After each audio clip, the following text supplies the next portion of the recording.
December 17th, 1941, 10 days after Pearl Harbor, Earl William Flosdorf stood in his laboratory at the University of Pennsylvania, staring at a row of glass bottles filled with what looked like pale yellow powder. Each bottle contained something the United States military had declared impossible to produce at scale. Something Army Medical Department officials had rejected 3 times in the past 18 months as too experimental, too unreliable, too dangerous to trust with soldiers' lives. Preparing and narrating this type of story took us long efforts and hard work, so if you are enjoying the story, please consider subscribing to our channel. Dried human blood plasma, stable at room temperature, reconstitutable in minutes with ordinary distilled water, and capable, Flosdorf believed, of saving thousands of men who would otherwise bleed to death before reaching a field hospital. The powder in those bottles represented 8 years of work that had begun not in a military laboratory, but in a refrigeration engineer's attempt to preserve vaccines. Work that medical establishment figures had dismissed as biochemical fantasy. Work that, within 6 months, would become the most critical battlefield innovation of the entire war. But on that December morning, with America reeling from the Pacific Fleet's devastation and war spreading across 2 oceans, Flosdorf faced a problem that transcended science. The military didn't want his plasma. They wanted whole blood, transported frozen, administered fresh. They had invested in refrigeration ships, in cold storage facilities, in elaborate logistics chains designed to move liquid blood from donor to recipient. Flosdorf's dried plasma threatened to make all of that infrastructure obsolete, which meant that saving the innovation required convincing men who had already decided it couldn't work that their assumptions about battlefield medicine were fundamentally wrong. The mathematics of combat hemorrhage were brutal and had been since the first armies took the field. A soldier struck by shrapnel in the abdomen could lose half his blood volume in 20 minutes. Without replacement, shock set in within 30 minutes. Death followed within the hour, usually far from any surgical facility. World War I had taught military surgeons that blood transfusions could reverse shock and save lives, but the logistics of battlefield transfusion remained unsolved. Whole blood required constant refrigeration. It had to be typed and cross-matched to prevent fatal reactions. It had a shelf life measured in days, not weeks. Most critically, it had to be transported liquid, which meant glass bottles, refrigerated trucks, and elaborate cold chains that broke down precisely when they were needed most during rapid advances, chaotic retreats, or amphibious landings where establishing refrigeration took days. Blood plasma offered theoretical advantages. Plasma, the liquid component of blood minus the red and white cells, didn't require blood type matching. It could be given to any recipient regardless of blood type. It treated shock as effectively as whole blood by restoring fluid volume and maintaining blood pressure. The red cells soldiers lost could be replaced later, after evacuation to rear hospitals. What mattered in the first hours after wounding was preventing shock death, and plasma accomplished that. But liquid plasma still required refrigeration and had limited shelf life. Frozen plasma solved the refrigeration problem but created new ones. Frozen plasma required specialized equipment to maintain sub-zero temperatures, equipment that consumed fuel and space aboard ships and transport aircraft already overburdened with ammunition, food, and fuel. A single frozen plasma shipment might require more cargo capacity than a week's worth of artillery shells. If you're enjoying this deep dive into the story, hit the subscribe button and let us know in the comments from where in the world you are watching from today. The concept of drying blood products dated to the late 19th century, when researchers had observed that dehydrated serum could be reconstituted and retained some biological activity. But early drying methods using heat destroyed the proteins that made plasma effective. Heating blood plasma above 100 degrees Fahrenheit caused irreversible protein denaturation, the molecular equivalent of cooking an egg. Once denatured, the proteins couldn't be reconstituted into a functional therapeutic agent. Earl Flosdorf had entered this problem from an unexpected direction. Born in 1904 in Pennsylvania, Flosdorf had studied refrigeration engineering rather than medicine. His expertise lay in cooling systems, vacuum technology, and the physics of phase transitions. In 1926, he joined the University of Pennsylvania as a research assistant to Dr. Stuart Mudd, a bacteriologist investigating vaccine preservation. Mudd faced a practical problem. Vaccines lost potency during storage and shipping. Bacterial cultures died. Viral preparations degraded. The medical community needed a preservation method that maintained biological activity indefinitely without refrigeration. Mudd theorized that removing water while keeping material frozen might work, a process called lyophilization or freeze-drying. The concept was simple in theory. Water exists in three phases: solid, liquid, and vapor. Under normal atmospheric pressure, ice melts to liquid water before evaporating to vapor. But under vacuum, with air pressure reduced dramatically, ice could transform directly from solid to vapor without passing through the liquid phase. This process, sublimation, happened naturally in winter when snow disappeared from the ground without melting, evaporating directly into the cold, dry air. If biological materials could be frozen and then dried under vacuum through sublimation, they might retain their structure and function. The tense befall, proteins would never pass through the liquid phase, never experience the molecular chaos that caused denaturation. In December 1933, Flosdorf and Mudd successfully freeze-dried human blood serum for the first time in their Pennsylvania laboratory. The process they developed involved several critical steps. First, blood was drawn and allowed to clot. The liquid serum was separated from the clotted cells through centrifugation. The serum was then poured into glass bottles and frozen to -30 degrees Fahrenheit using a mixture of dry ice and alcohol. The frozen bottles were connected to a vacuum pump that reduced air pressure to less than 1 millimeter of mercury, roughly 1/1000th of normal atmospheric pressure. At this low pressure, ice sublimated directly to water vapor, which was captured by a cold trap, a chamber chilled to -40 degrees where the vapor refroze as ice. After 48 to 72 hours, depending on the volume, virtually all water had been removed from the frozen serum, leaving behind a pale powder that contained less than 1% residual moisture. This powder could be sealed in bottles under vacuum and stored at room temperature indefinitely. When needed, the powder could be reconstituted by adding sterile distilled water. Within minutes, the dried serum dissolved completely, returning to a clear liquid, indistinguishable from fresh serum. Laboratory tests confirmed that reconstituted serum retained its biological activity. The proteins were intact, functional, and therapeutically effective. Flosdorf and Mudd published their results in the Journal of Immunology in 1934, describing a preservation method that maintained biological activity while eliminating refrigeration requirements. The medical community's response was polite skepticism. Freeze-drying worked in laboratory conditions with small volumes under careful control. Scaling to industrial production seemed improbable. The equipment was expensive and complex. The process was slow. Each batch took days to complete. Commercial application appeared decades away, a laboratory curiosity rather than a practical solution to medical logistics problems. Flosdorf disagreed. He saw freeze-drying not as a laboratory technique but as an engineering challenge.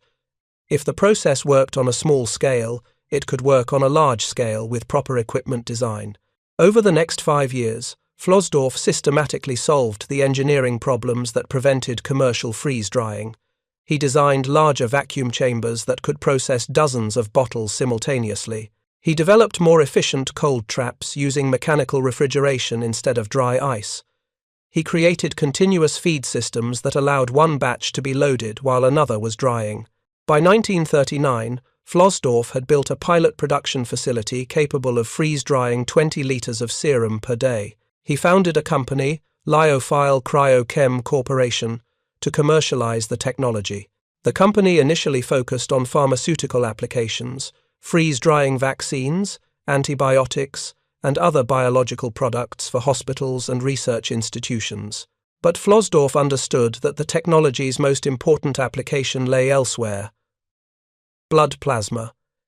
If serum could be freeze-dried, plasma could be freeze-dried, and freeze-dried plasma could revolutionize battlefield medicine. In 1940, As war consumed, Europe and American involvement appeared increasingly likely. Flosdorf began experimenting with plasma preservation. The process was similar to serum drying but with critical differences. Plasma contained fibrinogen, a clotting protein absent from serum. Fibrinogen made plasma slightly more viscous and complicated the drying process. Flosdorf modified his technique to handle the higher protein content. He adjusted freezing rates to create smaller ice crystals, which sublimated more quickly. He optimized vacuum levels to balance drying speed against protein stability. By September 1940, he had successfully freeze-dried human plasma that retained full biological activity after reconstitution. The dried plasma could be stored at room temperature for months, possibly years, without degradation. He submitted a proposal to the Army Medical Department offering to demonstrate freeze-dried plasma for military evaluation. The response came 6 weeks later. Declined. The Army was committed to liquid plasma programs. Frozen plasma was being developed for shipboard use. Whole blood would be the primary resuscitation fluid. Dried plasma was too experimental. Testing would be expensive. Results were uncertain. The proposal was filed away. Flosdorf submitted a second proposal in January 1941, this time with more data. He included shelf stability studies showing no degradation after 6 months at room temperature. He provided cost analyses demonstrating that dried plasma would be cheaper to produce and transport than frozen alternatives. He detailed the logistical advantages, the elimination of refrigeration requirements, the dramatic reduction in shipping weight and volume. The response was nearly identical. Declined.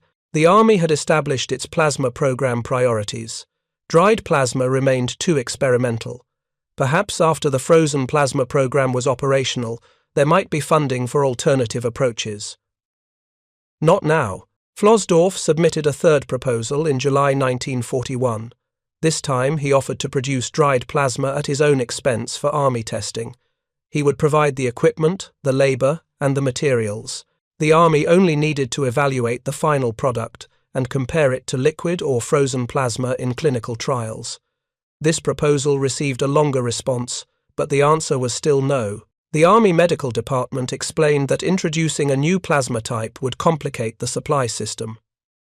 Medical officers were being trained to use liquid and frozen plasma.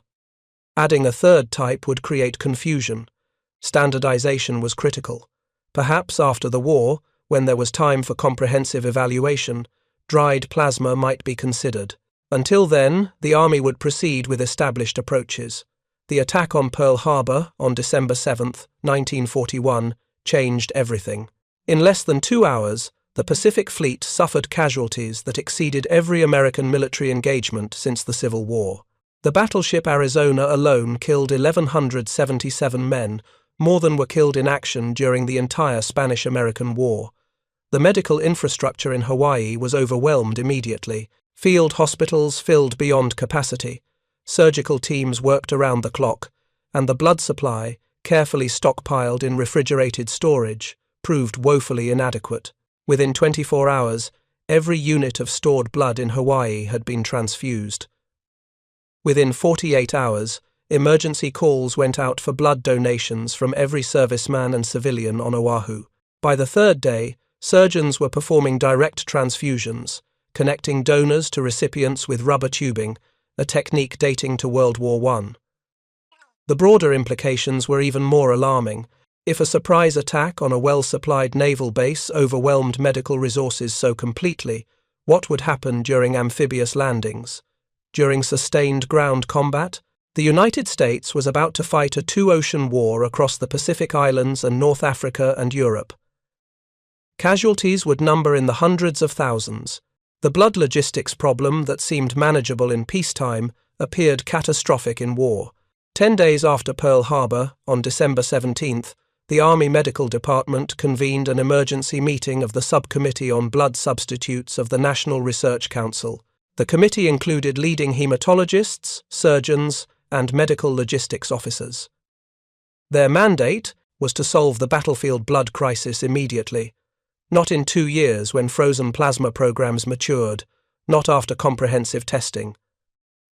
Now, Dr. Max Strumier, a pathologist from Bryn Mawr Hospital who had pioneered plasma therapy in the 1930s, presented data on liquid plasma effectiveness. Dr. John Elliott, who had developed vacuum bottle technology for blood transport, described advances in liquid plasma packaging. But when the discussion turned to logistics, to how liquid plasma would reach Pacific Islands or North African deserts, the numbers didn't work. Liquid plasma lasted only 5 days at room temperature. Frozen plasma required continuous refrigeration from donor center to battlefield. The United States lacked sufficient refrigerated ships and aircraft to supply plasma alongside all other military cargo. Something had to give. Either accept that casualties would die from treatable shock because plasma couldn't reach them, or find a preservation method that eliminated refrigeration requirements. That was when someone mentioned Earl Flosdorf's proposal. The engineer from Pennsylvania, who had submitted 3 dried plasma proposals, all declined. The committee requested his file. They reviewed his data, his stability studies, his cost analyses. They noted that he had offered to produce dried plasma at his own expense for military testing, and they made a decision that Army Medical Department bureaucracy had blocked for 18 months. Test the dried plasma immediately. If it works, adopt it regardless of existing program commitments. Within 48 hours, Flosdorf received a telegram at his Philadelphia laboratory. Report to Washington. Bring dried plasma samples. Be prepared to explain your production process in detail and defend your stability data before military medical officers, who were, the telegram noted carefully, extremely skeptical that powder could substitute for frozen liquid in treating combat shock. Flosdorf packed 6 bottles of freeze-dried plasma, his laboratory notebooks, and his production equipment schematics. On December 20th, 1941, he boarded a train to Washington, carrying in his luggage a technology that would transform battlefield medicine and save tens of thousands of lives. But first, he had to convince Army doctors that powder was not just equivalent to liquid plasma, it was better. The National Research Council building in Washington teemed with uniforms and urgency. Officers rushed through corridors carrying classified documents. Typists pounded out mobilization orders. Telephone operators connected calls to bases across the country. America was transforming from peacetime to total war, and the chaos showed in every overcrowded office and improvised meeting space. Flosdorf waited in a converted classroom where the subcommittee on blood substitutes had relocated from its usual conference room. Around him sat 12 men whose decisions would determine whether his 8 years of work became battlefield standard or laboratory footnote. Dr. Max Strumier, who had been using plasma therapeutically longer than anyone in America. Dr. John Elliott, whose vacuum bottle design had become Army standard for liquid plasma. Dr. Lloyd Arnold from Harvard, a leading authority on shock physiology, and Colonel James Churchill, chief of the Army Medical Department's Research Division, who would make the final procurement decision. Flosdorf had brought 6 bottles of dried plasma, each containing the powder from 250 cubic centimeters of original liquid plasma. The bottles looked unimpressive, pharmaceutical containers filled with pale yellow powder that resembled powdered milk. Nothing about them suggested life-saving capability. Nothing indicated the complex preservation process that had maintained the biological activity of dozens of proteins through freezing, vacuum drying, and months of storage. Colonel Churchill opened the meeting with characteristic military directness. Mr. Flosdorf, we have reviewed your proposals. All 3 times, the Army Medical Department declined to test dried plasma because we judged it too experimental and too risky for battlefield use. We are reconsidering that decision not because your proposals have changed, but because our situation has changed. Pearl Harbor demonstrated that our blood logistics are inadequate. We need solutions now. You claim dried plasma works. Prove it. Flosdorf set 1 bottle on the conference table. He unsealed it, breaking the vacuum with a soft hiss of inrushing air. He added sterile distilled water from a flask, 250 cubic centimeters to match the original plasma volume. He capped the bottle and swirled it gently. The powder dissolved within 90 seconds, producing a clear amber liquid indistinguishable from fresh plasma. He passed the bottle around the table. Dr. Strumier examined it against the light, checking for particulates or cloudiness. Dr. Elliot opened it and sniffed, checking for off odors that might indicate bacterial contamination or protein degradation. Dr. Arnold poured a small amount into a test tube and added chemical reagents, watching for the color changes that indicated protein reactions. Each man performed his own evaluation, applying decades of medical laboratory experience to assess whether reconstituted plasma matched fresh plasma's characteristics. The consensus emerged quickly. Visually, chemically, the reconstituted plasma appeared identical to fresh liquid plasma, but appearance meant nothing if the proteins had lost biological activity during freeze-drying. The question was whether reconstituted plasma could treat shock as effectively as fresh plasma. Only testing in actual patients would answer that definitively, and such testing required time the military didn't have. Flosdorf had anticipated this. He opened his briefcase and withdrew a thick folder of data. Gentlemen, I have been testing freeze-dried plasma in clinical applications for the past 18 months. With the cooperation of several Philadelphia hospitals, we have administered reconstituted plasma to 73 patients suffering from shock due to hemorrhage, burns, or surgical trauma. In every case, the dried plasma performed identically to fresh liquid plasma in restoring blood pressure, stabilizing pulse, and reversing shock symptoms. He distributed photocopies of the patient records. The committee members paged through them, reading case after case where dried plasma had been successfully reconstituted and administered intravenously with no adverse reactions and full therapeutic effect. The data was preliminary, the sample size small, but the pattern was clear. Reconstituted dried plasma worked. Dr. Strumier raised the critical question. Storage stability. Your data shows dried plasma maintains activity for 6 months at room temperature. What happens after 6 months? A year? 2 years? We cannot commit to a preservation method if we don't know how long the product remains usable. Flosdorf had been conducting accelerated aging studies, storing dried plasma at elevated temperatures to simulate longer storage periods. The data suggested that properly dried and sealed plasma would remain stable for at least 2 years, possibly longer. But he acknowledged the limitations. We don't have 5-year data because the technique hasn't existed for 5 years. What I can tell you is that the degradation mechanism is well understood. Dried plasma stored in vacuum-sealed bottles at room temperature has essentially no exposure to oxygen, moisture, or light, the 3 factors that degrade proteins. Theoretically, such storage should preserve biological activity indefinitely. Theoretically was not the word military procurement officers wanted to hear. Colonel Churchill pressed harder. You're asking us to replace proven liquid plasma with an experimental powder based on theoretical stability and limited clinical testing. You're asking us to bet soldiers' lives on your engineering. The Army doesn't bet. The Army requires proof. What proof can you provide that dried plasma won't fail in the field? Flosdorf met Churchill's stare without flinching. Colonel, I can provide one piece of proof that liquid plasma cannot. I can provide plasma that works anywhere, regardless of climate, regardless of available refrigeration, regardless of how long it takes to reach the battlefield. Your frozen plasma program assumes you can maintain cold chains from Pennsylvania to the Philippines. My dried plasma assumes nothing except that you can carry powder and distilled water. Which assumption seems safer in war? Preparing and narrating this type of story took us long efforts and hard work, so if you are enjoying the story, please consider subscribing to our channel. The question hung in the air. Everyone at the table understood the logistical reality Flosdorf described.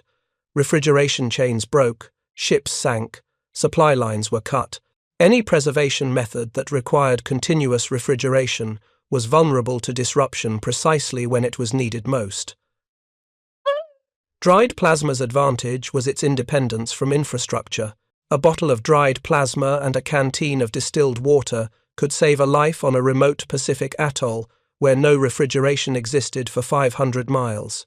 Dr. Arnold, the Harvard shock physiologist, raised a different concern. Reconstitution time.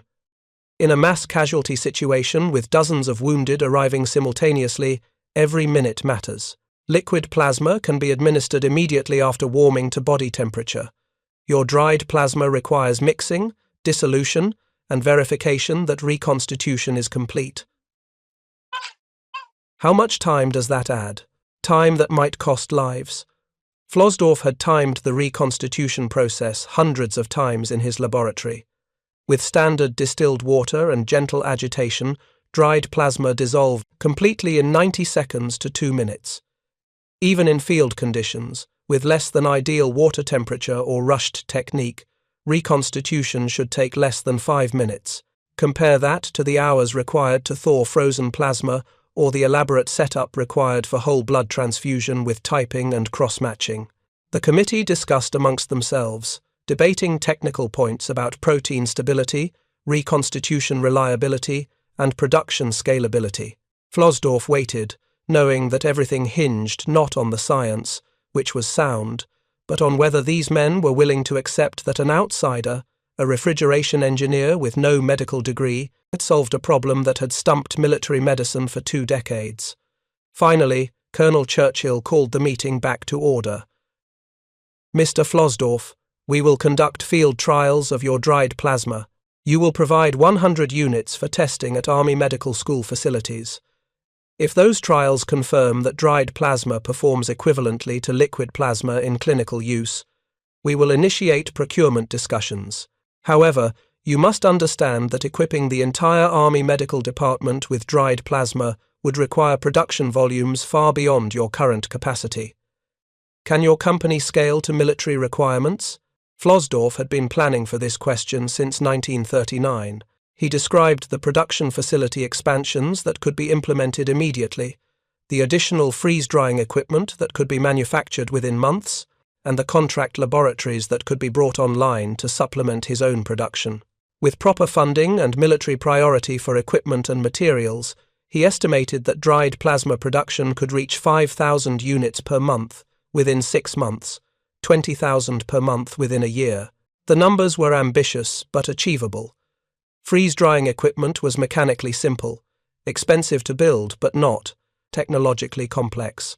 The limiting factor was vacuum pumps and refrigeration compressors, both of which were already being manufactured at scale for other military applications. Redirecting some of that production capacity to plasma drying equipment was logistically feasible if the military made it a priority. The meeting concluded with handshakes and a formal request for 100 dried plasma units to be delivered to the Army Medical School within 2 weeks. Flosdorf returned to Philadelphia and immediately began scaling up production. His small laboratory team worked through Christmas and New Year, freeze-drying batch after batch of plasma using blood collected by the American Red Cross. By January 15, 1942, 100 bottles of dried plasma were packed in wooden crates and shipped to Washington.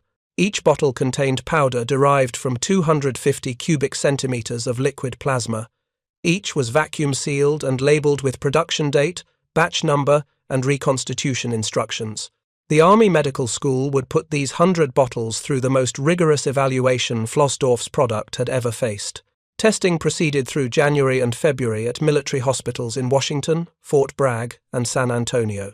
Army surgeons administered reconstituted dried plasma to trauma patients, shock cases, and surgical patients requiring blood volume replacement. In every case, medical officers followed identical protocols. They reconstituted dried plasma according to Flosdorf's instructions. They verified complete dissolution. They administered the plasma intravenously and monitored patient response. The results compiled by mid-February were unambiguous. Reconstituted dried plasma performed identically to fresh liquid plasma across all measured parameters. Blood pressure response, pulse stabilization, and reversal of shock symptoms occurred with the same timing and magnitude, whether plasma came from Flosdorf's bottles or from refrigerated liquid supplies. There were no adverse reactions attributable to the dried plasma, no protein degradation was detected, no contamination appeared. On March 4, 1942, the Subcommittee on Blood Substitutes formally recommended that dried plasma be adopted as the standard battlefield plasma for the United States Army and Navy. The recommendation emphasized dried plasma's logistical advantages.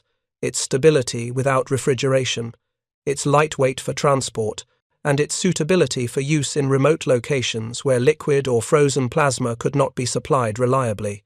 Colonel Churchill signed procurement authorization on March 11th, initiating contracts for initial production of 50,000 units.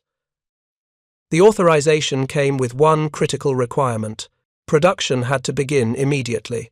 The first shipments had to reach North Africa by June to support Operation Torch, the planned invasion of French North Africa. Flosdorf had 4 months to transform a laboratory process into industrial-scale production, 4 months to build facilities, train personnel, and deliver tens of thousands of dried plasma units. 4 months to prove that his 8 years of work could translate from controlled laboratory conditions to the chaos of mass production under wartime pressure. The challenge was immense, but for the first time since Pearl Harbor, Flosdorf felt something beyond determination and frustration. He felt vindication. The Army Medical Department, which had rejected his proposals 3 times, was now betting thousands of soldiers' lives on his freeze-drying technology. He intended to ensure that bet paid off. The challenge of scaling freeze-drying from laboratory batches to industrial production became Flosdorf's consuming focus through spring of 1942.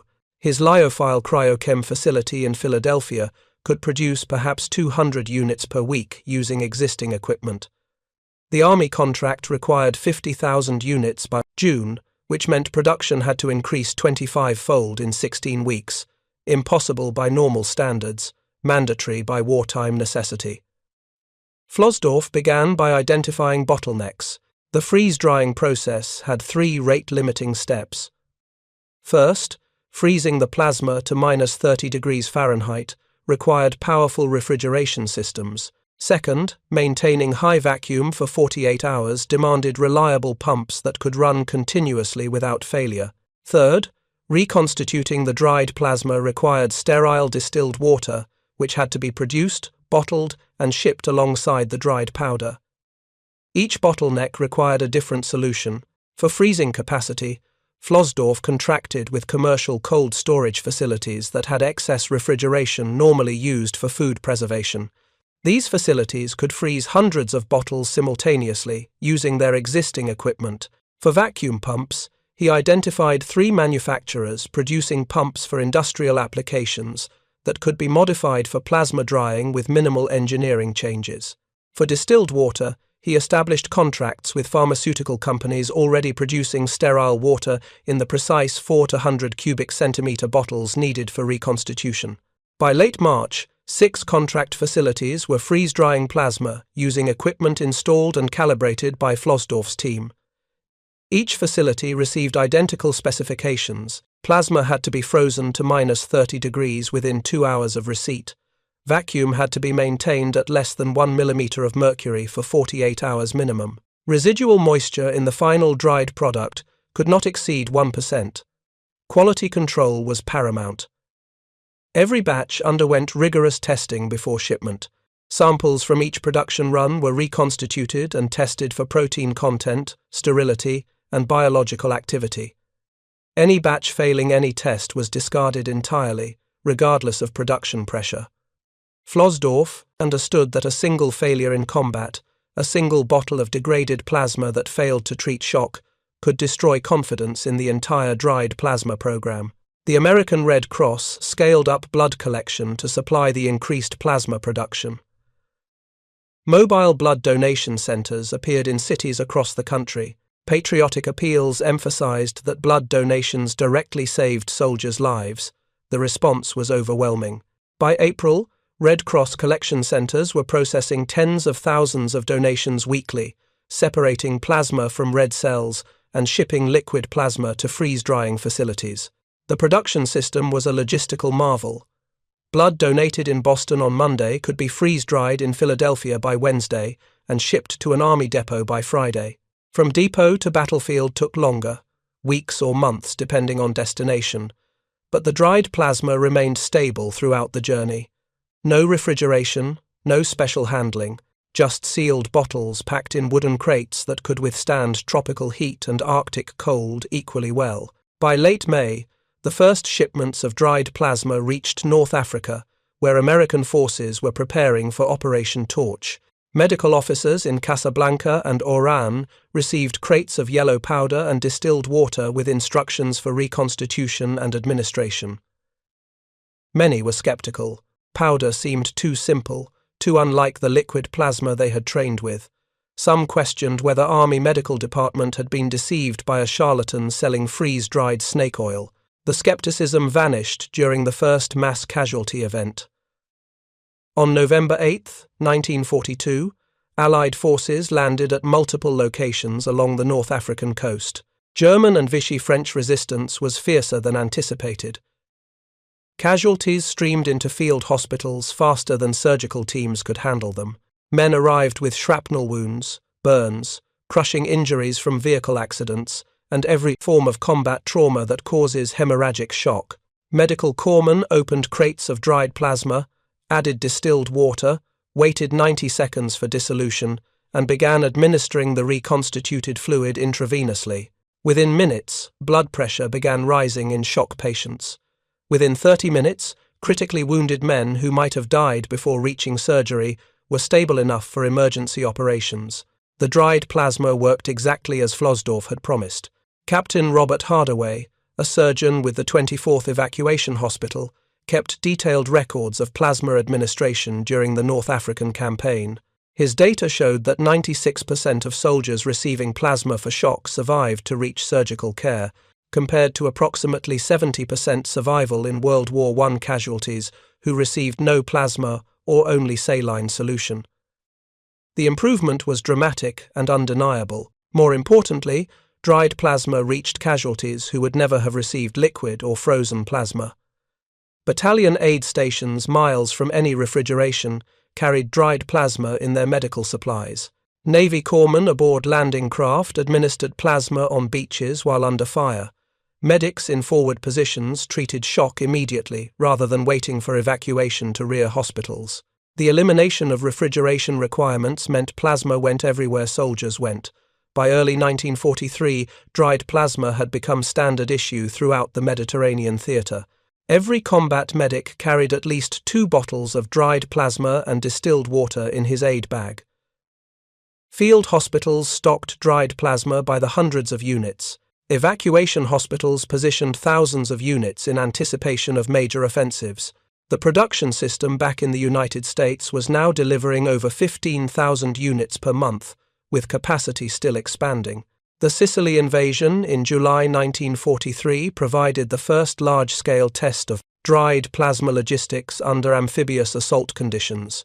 Over 160,000 Allied troops landed across 35 miles of coastline, encountering fierce German resistance that inflicted thousands of casualties in the first 72 hours. Dried plasma moved with the assault waves, administered on beaches and in forward aid stations established within hours of landing. Medical after-action reports from Sicily uniformly praised dried plasma effectiveness. Lieutenant Colonel Edward Churchill, the theatre surgical consultant who had been skeptical during the Washington meetings 18 months earlier, wrote in his official report that dried plasma had proven indispensable for forward treatment of shock.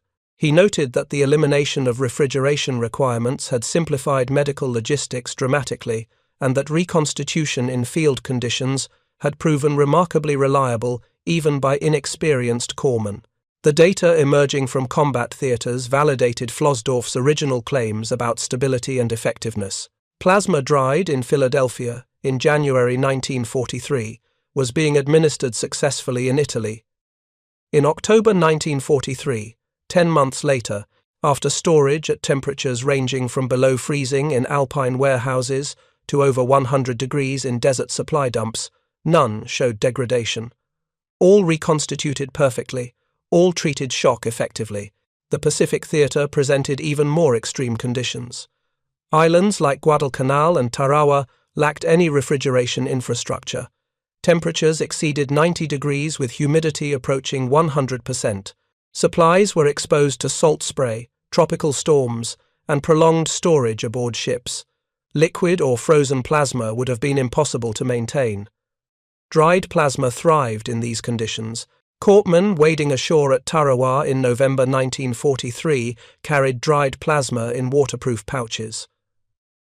When Marines fell wounded on the beach, corpsmen administered plasma within minutes, using seawater boiled and cooled as reconstitution fluid when distilled water was unavailable. While not ideal, reconstitution with treated seawater was specifically authorized in emergency protocols, and it worked adequately when proper distilled water was inaccessible. The medical statistics compiled by Major General Norman Kirk, Surgeon General of the Army, demonstrated dried plasma's impact with stark clarity. He presented these findings to the American Medical Association House of Delegates on June 7, 1943.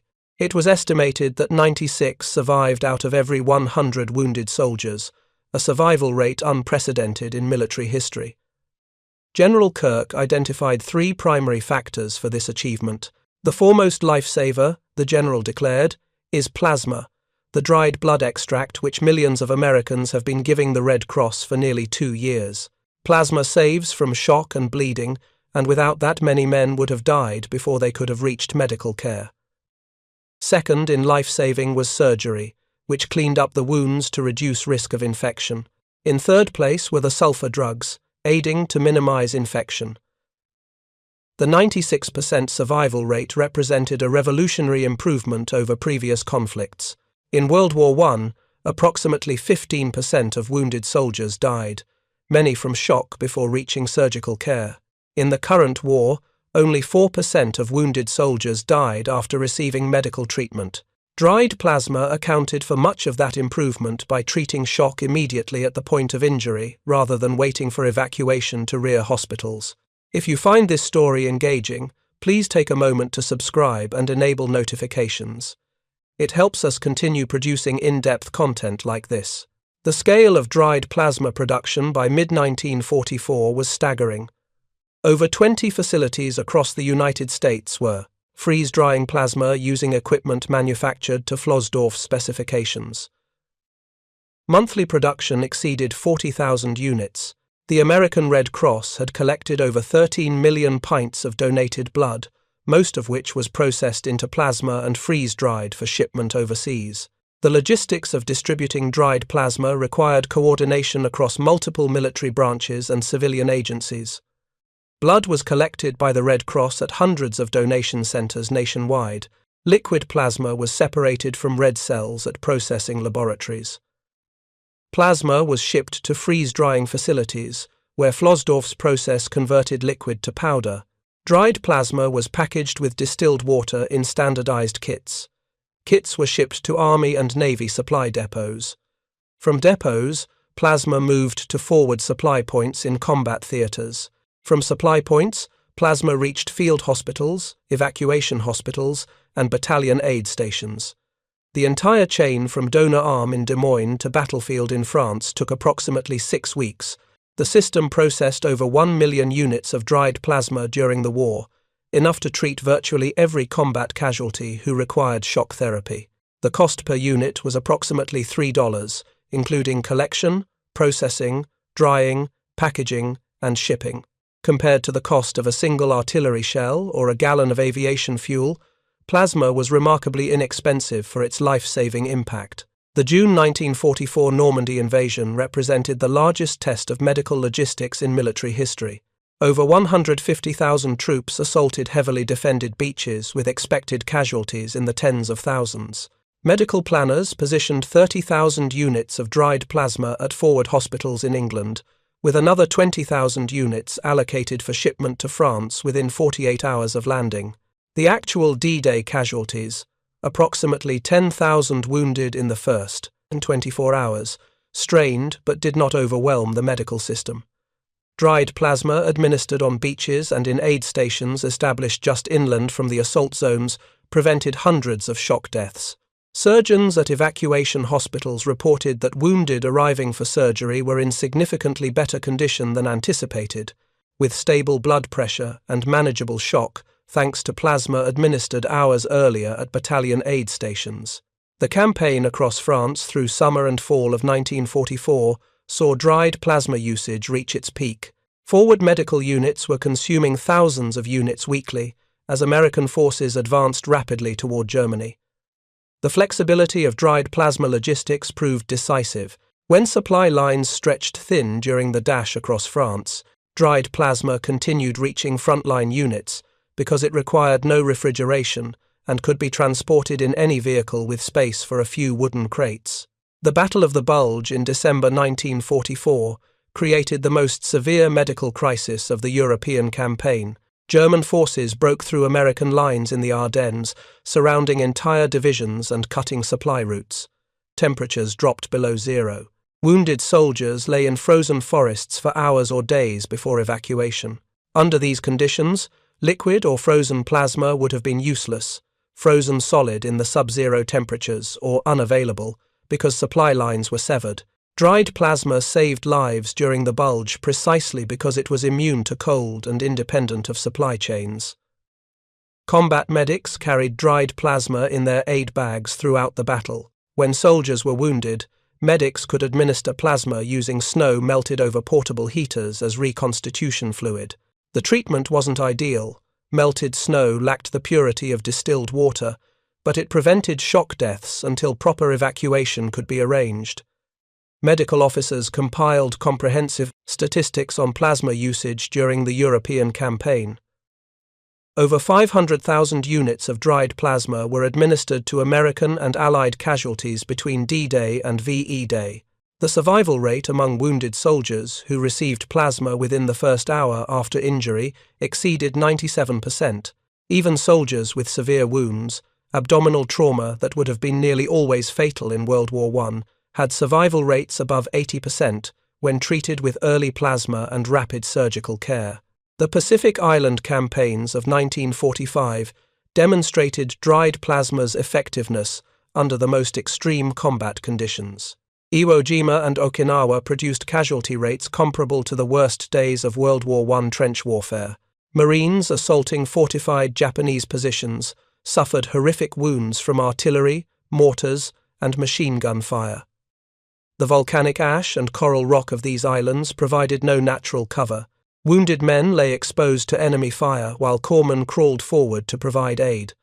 Corpsmen on Iwo Jima administered over 6,000 units of dried plasma during the 36-day battle. The plasma was critical for treating shock in the hours between wounding and evacuation to hospital ships offshore. Navy doctors aboard the hospital ships reported that casualties arriving from the beaches were in remarkably stable condition, considering the severity of their wounds, a direct result of immediate plasma administration by corpsmen under fire. The atomic bombings of Hiroshima and Nagasaki in August 1945 created a different kind of medical crisis. Tens of thousands of burn casualties overwhelmed Japanese medical facilities that lacked both the supplies and expertise to treat radiation burns and blast trauma. American occupation forces brought dried plasma with them, and it became one of the primary treatments for burn shock among Japanese survivors. The medical literature published after the war documented cases where dried plasma administered days or weeks after the atomic attacks reversed shock in burn patients who would otherwise have died. The stability of dried plasma meant that supplies rushed to Japan from American depots were still fully effective, despite the urgent scramble to provide humanitarian aid. Plasma that had been dried months or years earlier dissolved perfectly and treated shock as effectively as freshly prepared plasma would have. By war's end in August 1945, dried plasma had been administered to over 1 million casualties across all theaters of operation. The American Red Cross had collected 13.3 million pints of donated blood during the war, of which 10.3 million pints were processed into plasma and freeze-dried using Flosdorf's method. Another 3 million pints were shipped as whole blood to European theatres, where refrigeration infrastructure allowed liquid blood transfusion. Preparing and narrating this type of story took us long efforts and hard work, so if you are enjoying the story, please consider subscribing to our channel